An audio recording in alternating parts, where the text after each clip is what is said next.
Bom dia, querido irmão, graça e paz a vocês que acompanham as aulas da Escola Bíblica Dominical da Igreja Batista Sião. Graça e paz a todos. Convido você nesta manhã, na manhã deste domingo, para a nossa quinta aula da nossa revista. Nós estamos estudando a revista Compromisso, o Evangelho de João. E hoje é a nossa quinta lição. O Evangelho de João é um evangelho especial. Além de ser diferente dos outros três, o seu foco, o seu objetivo, a sua maneira de escrita, ele é um evangelho todo especial. Começando com a apresentação que João faz de Jesus, reforçando a ideia de que Jesus é Deus. Mas, ao mesmo tempo, João aproxima esse Deus dos homens através de Jesus Cristo. E ele então vai apresentando esse Jesus, Deus, mas também homem,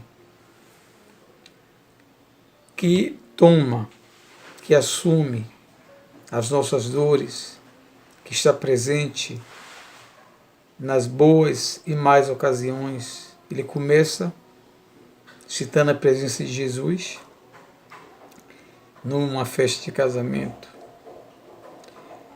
Depois ele fala de Jesus encontrando um doutor da lei, encontrando Nicodemos. Depois ele encontra a mulher samaritana. Ele apresenta um Jesus quebrando preconceitos, quebrando tabus. E é isso que vai se desenvolvendo ao longo dos capítulos. Hoje no nosso capítulo é o capítulo de número 6. O tema da nossa lição é o ministério de Jesus se amplia. Interessante porque Jesus ele não vem só fazer milagres, curas, mas o seu ministério é muito amplo. Onde tem ser humano, onde está a pessoa, ali tem o alcance de Jesus. Então Jesus alcança a todos em todas as áreas. Jesus alcança o homem de forma integral. Não só no aspecto espiritual, mas também no físico, no emocional. Isso vai sendo apresentado, seja através de encontros que Jesus teve com alguns, ou situações com as quais Jesus demonstra total empatia e envolvimento. Os capítulos de hoje são os capítulos 6 e 7. 2 capítulos, vamos ver algumas coisas importantes nesses 2 capítulos. A primeira coisa que está lá registrado no capítulo 6, leia em casa com atenção, vai do versículo 1 ao 15. Mateus 6, de 1 a 15, é o capítulo que fala sobre a multiplicação dos pães e peixes. Um dado curioso, a própria revista diz que esse é o único milagre que é citado nos 4 evangelhos, ou seja, Mateus, Marcos, Lucas e João. Nós temos a citação desse milagre. Foi um milagre excepcional. Milagre por si só já é excepcional. Mas esse é de uma amplitude, de uma magnitude por conta do alcance que tem esse milagre. O texto diz o seguinte, acompanhe, não lerei todo, mas vamos ler a partir do versículo 1. Depois dessas coisas, atravessou Jesus o mar da Galileia, que é o mar de Tiberíades. Seguia-o numerosa multidão, porque tinham visto os sinais que ele fazia na cura dos enfermos. Então subiu Jesus ao monte e assentou-se ali com seus discípulos. Ora, a Páscoa, a festa dos judeus, estava próxima. Então Jesus, erguendo os olhos e vendo que grande multidão vinha ter com ele, disse a Filipe, onde compraremos pães para dar a comer? mas dizia isso para o experimentar, porque ele bem sabia o que estava para fazer. Respondeu-lhe Filipe: não lhe bastariam 200 denários de pão para receber cada um o seu pedaço. Um de seus discípulos, chamado André, irmão de Simão, Pedro, informou a Jesus: está aí um rapaz que tem 5 pães de cevada e 2 peixinhos, mas isto que é para tanta gente. Disse Jesus: fazei o povo assentar-se, pois havia naquele lugar muita relva. Assentaram-se, pois, os homens com número de quase 5.000. Então Jesus tomou os pães e, tendo dado graças, distribuiu entre eles, e também igualmente os peixes, quanto queriam. E quando os recolheu, já estavam fartos. Disse Jesus aos seus discípulos: recolhei os pedaços que sobraram, para que não se perca. E aí o texto vai falar desse milagre extraordinário. Todos nós conhecemos, qualquer criança na escola bíblica dominical sabe do milagre da multiplicação e peixes. Um fato curioso é que Jesus ele atraía pessoas. E ele está em um lado, e ele atravessa o Mar da Galileia, que é Tiberíades, aqui está dizendo, e as pessoas iam atrás dele. Imagine a situação. Então uma grande multidão seguia a Jesus por conta dos milagres que já haviam presenciados, e todos queriam ver novamente algo acontecer. E depois de um tempo, né, já provavelmente Jesus nota, né, que eles precisavam comer, porque eles estavam seguindo Jesus há muito tempo.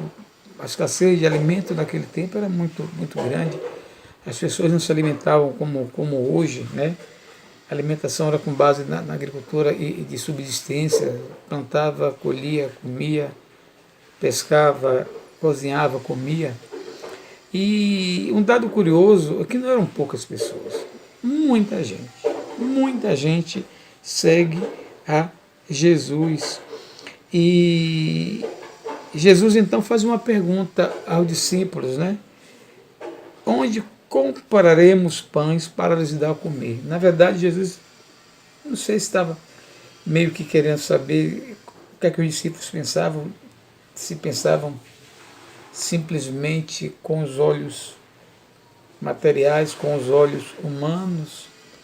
Porque essa pergunta que Jesus faz, humanamente falando, era quase impossível, né? Conseguir, primeiro, recursos, dinheiro, segundo, conseguir alimento para alimentar uma multidão de pessoas. Segundo alguns comentaristas, 5.000 pessoas contadas, provavelmente homens. Alguns dizem que mulheres e crianças não foram contadas. Então nós podemos multiplicar esse número. E era uma grande multidão. Se tem uma coisa que deixa o homem quieto, que deixa o homem triste e preocupado, é a fome. Quem passou sabe. Enquanto eu gravo esse áudio aqui, estamos acompanhando a tragédia no Rio Grande do Sul, a necessidade que eles estão tendo, principalmente de água e de alimento. Então aquele povo estava de fato com fome. A região era quente, era o deserto, sol escaldante, areia quente. E Jesus então, demonstrando preocupação. Isso é interessante. No sentido de que ele poderia fazer algo por aquelas pessoas, e vai fazer. Muitas vezes nós deixamos de fazer algo sempre jogando para o outro, achando que não é de nossa responsabilidade. Muitas vezes nós somos o canal que Deus vai usar. Pode não ser através do meu, do seu recurso, mas pode ser através da minha, da sua disposição em fazer algo. O importante é se colocar à disposição do Senhor. Então, Jesus faz essa pergunta, ele dizendo, mas como? Como vamos dar de comer a essas pessoas muita gente. Mas um discípulo chamado André, irmão de Simão Pedro, informou a Jesus: está aí um rapaz que se pães e 2 peixes, mas isto praticamente não é nada para tanta gente. Ou seja, enquanto não se via possibilidades de alimentar aquela multidão, André nota a presença de um rapaz que tinha provavelmente a comida dele, a refeição dele. E ele diz, mas isso aí é pouco. E eu achei interessante que quando ele faz essa afirmação, isso aí é pouco, eu estava contente, pensando que ele já falou assim, achando que Jesus iria fazer um milagre. Não. Ao mesmo tempo, ele lança uma palavra de incredulidade quando ele disse que era pouco para aquela multidão. Isso alguém que estava com Jesus já há algum tempo, alguém que já havia presenciado outros milagres, naquele momento não percebeu o que Jesus podia fazer com esses pães e esses peixes. Então Jesus ele toma da mão desse homem e faz algo incrível. Ele faz com que esse alimento seja multiplicado para alimentar 5.000 pessoas. Essas pessoas são alimentadas, ainda sobra, ele enche mais cestos com esses alimentos, peixes e pão, para não haver desperdício.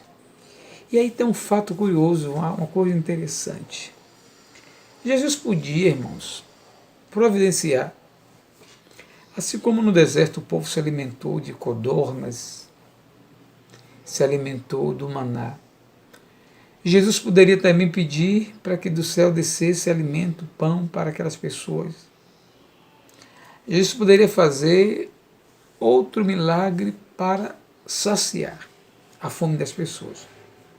Mas o fato curioso é que esse milagre é um milagre compartilhado, ou seja, Jesus operou o milagre, mas o homem também teve a sua participação quando apresentou a Jesus os seus peixes e os seus pães.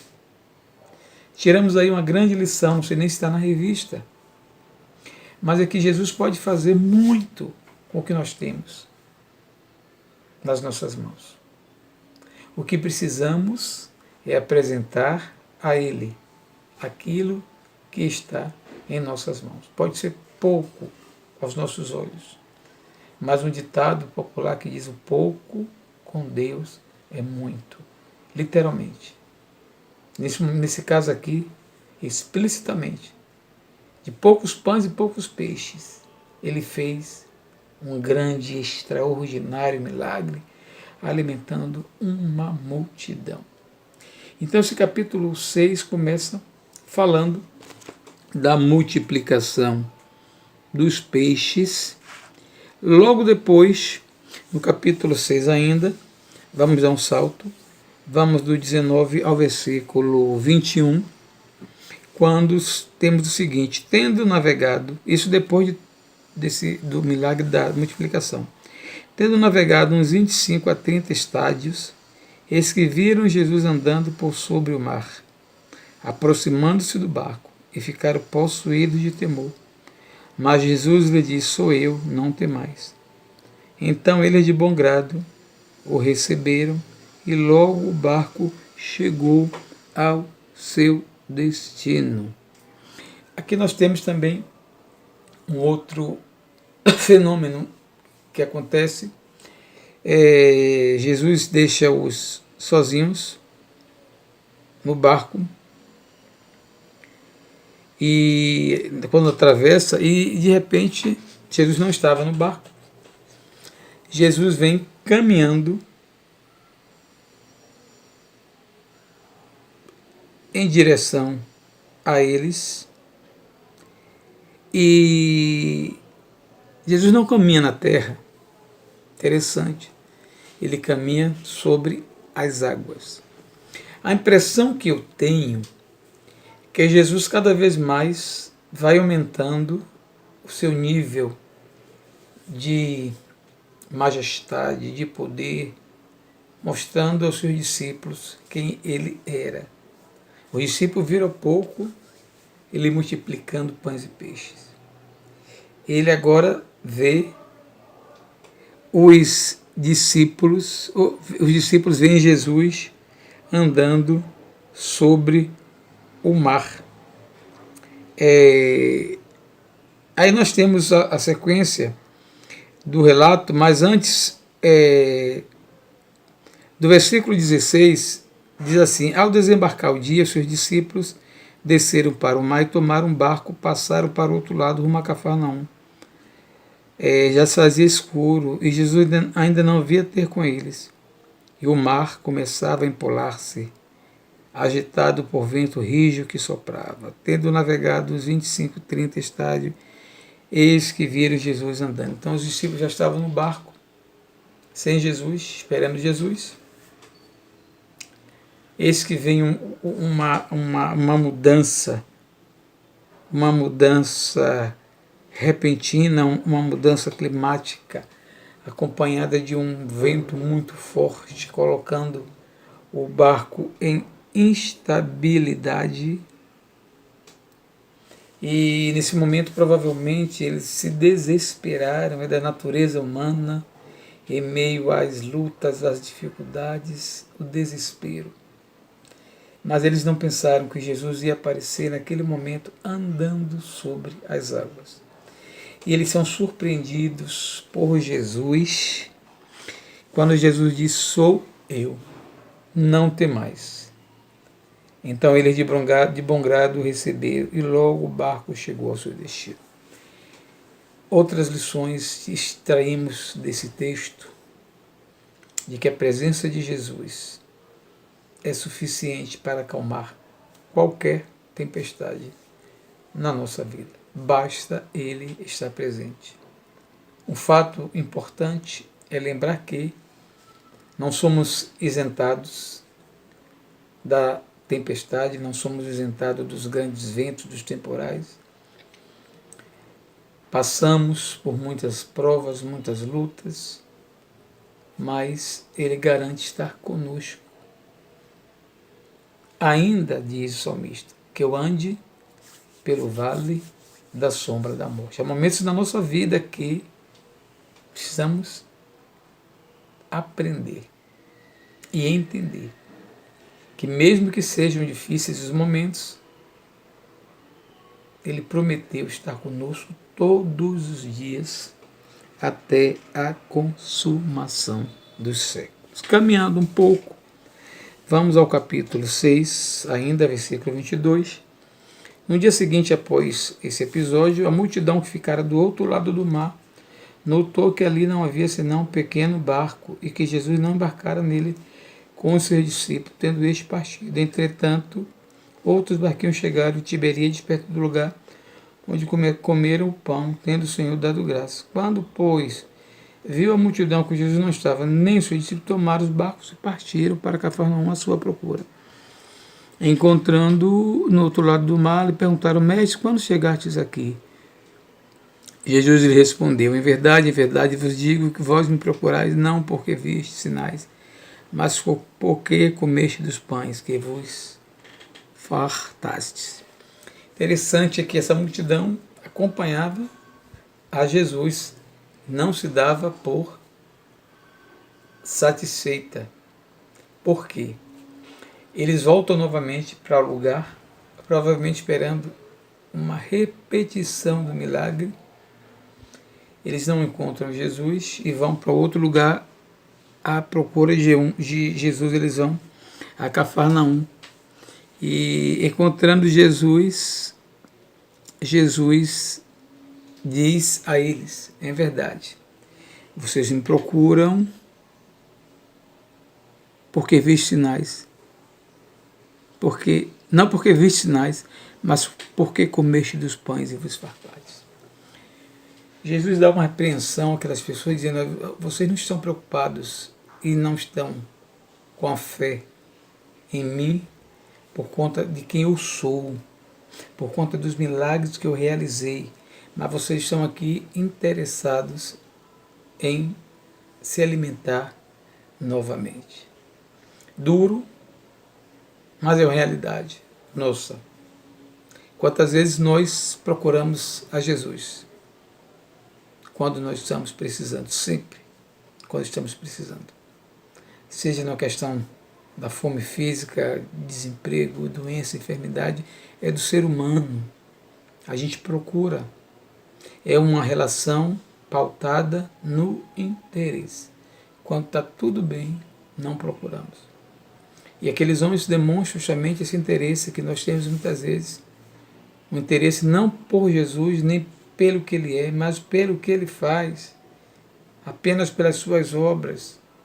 E quantos pautam a sua fé, a sua confiança em Jesus apenas quando Jesus faz. E alguns até se decepcionam.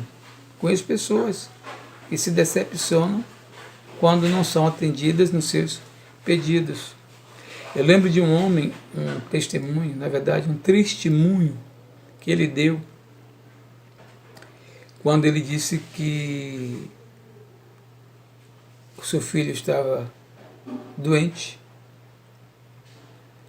E ele disse que orou a Deus, a Jesus, e colocou Jesus no ringue. Para quem não sabe o que ringue é onde as pessoas lutam, né? Boxe, aquele local chama ringue.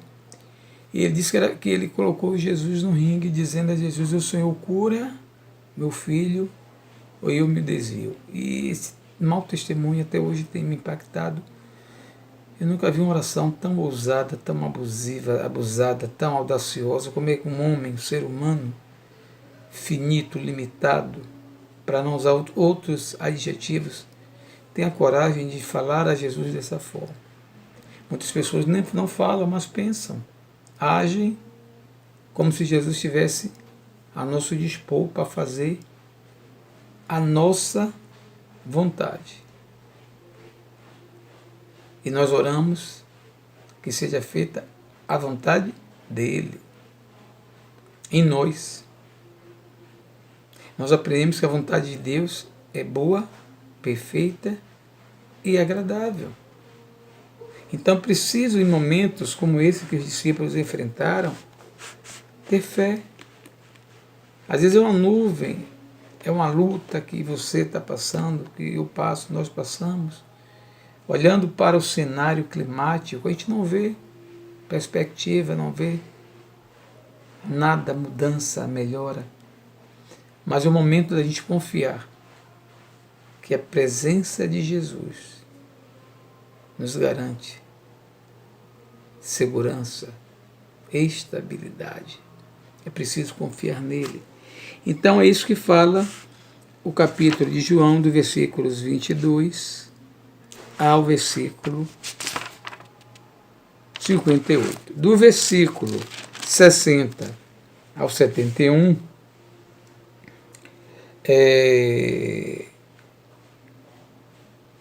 diz o seguinte, 60. Muitos dos seus discípulos, tendo ouvido tais coisas, disseram: duro é esse discurso, quem pode ouvir? Mas Jesus, sabendo por si mesmo que eles murmuravam a respeito de suas palavras, interpelou-os: isso vos escandaliza? Quem será, pois? Que será, pois? Se vide o Filho do Homem subir para o lugar onde primeiro estava. O Espírito é o que vivifica e a carne para nada aproveita. As palavras que eu vos tenho dito são Espírito e são vida. O que nós temos aqui é Jesus falando de forma dura, dando sequência aos seus ensinos. No final do capítulo 6, ele vai falar a respeito dele e ele faz uma analogia, uma comparação como sendo pão. Ele afirma, ele diz: eu sou o pão da vida. Isso nós encontramos, isso para responder aquelas pessoas que estavam em busca do pão material, aqueles homens estavam atrás dele. Ele disse: eu sou o pão vivo que desceu do céu. Alguém que dele comer viverá eternamente. O pão que eu darei para a vida, pela vida do mundo, é a minha carne. E no 56 ele diz: quem comer a minha carne e beber o meu sangue, permanece em mim e eu nele. Assim como o Pai que vive me enviou, igualmente eu vivo pelo Pai. Também quem de mim se alimenta, por mim viverá. Este é o pão que desceu do céu, e nada semelhante àquele que os vossos pais comeram. e contudo morreram, porque quem comer este pão viverá eternamente. Estas coisas disse Jesus quando ensinava na sinagoga em Cafarnaum. Muitos dos seus discípulos, tendo ouvido tais palavras, disseram: dura este discurso, quem pode ouvir? Aqui então mostra Jesus ensinando a respeito de si mesmo, e Jesus não usa de palavras doces com o objetivo de atrair, não era a intenção de Jesus usar de retórica, métodos para seduzir as pessoas com uma linguagem popular ou uma linguagem circense, não. Jesus ele falava a respeito dele, ele falava a verdade, ele falava com autoridade, cabia aos seus ouvintes aceitar ou não. E o texto diz que muitos acharam duro o discurso, duro porque não entendiam, muitos não entenderam o que Jesus estava dizendo, e alguns acharam meio exagerado, talvez, porque Jesus ele foi enfático na sua mensagem, e hoje talvez nós precisamos ouvir palavras mais duras dos nossos púlpitos, nas nossas igrejas, não palavras apenas para afagar o nosso ego, alimentar o nosso ego, mas palavras que de fato nos desperte para a realidade na qual vivemos, para a realidade que é a vida cristã. E a vida cristã é feita também de muitos momentos difíceis. A vida cristã é feita da cruz, o carregar a cruz. Ninguém pode vir a si mesmo, né? Se não tomar cada dia atrás de mim, se não tomar cada dia a sua cruz, ninguém pode negar a si mesmo. Então é necessário que possamos e estejamos atentos às palavras de Jesus, não o que são as palavras ditas hoje por muitos pregadores que apenas querem encher as suas igrejas e muitas vezes aumentar a sua receita e tem pregado um evangelho açucarado, um evangelho falso, light. Não, precisamos entender a mensagem de Jesus. Seguir a Jesus é se alimentar dele. Ele é o pão da vida, e quem se alimenta desse pão, como ele disse, não vai ter mais fome. Os seus pais comeram e continuaram com fome. Muitas pessoas hoje, meus irmãos, no mundo estão vivendo fome espiritual, uma fome muito grande, porque não tem se alimentado do pão verdadeiro. Jesus não é o pão qualquer, ele é o pão que desceu do céu. Essa mensagem é minha, é sua, é nossa mensagem hoje. Podemos levar essa mensagem a muitas pessoas famintas espiritualmente falando ao nosso redor. No versículo de número 71, Jesus vai fazer uma menção ainda sobre Judas, porque Jesus está sendo já está num processo, já está dando sinais de que ele haveria de ser traído. Isso está registrado no final desse capítulo, que vai mostrando já um exemplo de alguém que, mesmo ouvindo, mesmo estando com Jesus, demonstra uma incredulidade a respeito dos ensinos, a respeito do que Jesus faz e fez. Por último, nós precisamos entender que, como cristãos, temos que seguir o modelo de Jesus. A palavra cristão quer dizer pequenos cristos. Porque o pão e a água que estão em nós, pela fé, deve alcançar outros para ter o mesmo encontro libertador. Interessante, o autor da lição está trazendo isso, dizendo que nós somos também, se nos alimentamos do pão, que é Jesus, também nós nos tornamos pães. Precisamos levar alimento, eu, você. Precisamos levar alimento, precisamos levar água para as pessoas. Que você, que eu, que nós possamos despertar nas pessoas a vontade de conhecer Jesus, se alimentar de Jesus, viver para Jesus. Que o Senhor te abençoe na manhã deste dia. Essa é a nossa lição. 30 minutos, não temos muito tempo para explicar mais. Mas que você em casa medite nesses 2 capítulos, faça um estudo mais detalhado. Bom dia a todos, feliz Dia das Mães. Quem tem mãe, dê um abraço, esteja com ela hoje se possível. Aqueles que não têm, meus sentimentos, que seja um dia, apesar da ausência, um dia alegre. Que Deus abençoe a todos, em nome de Jesus. Amém.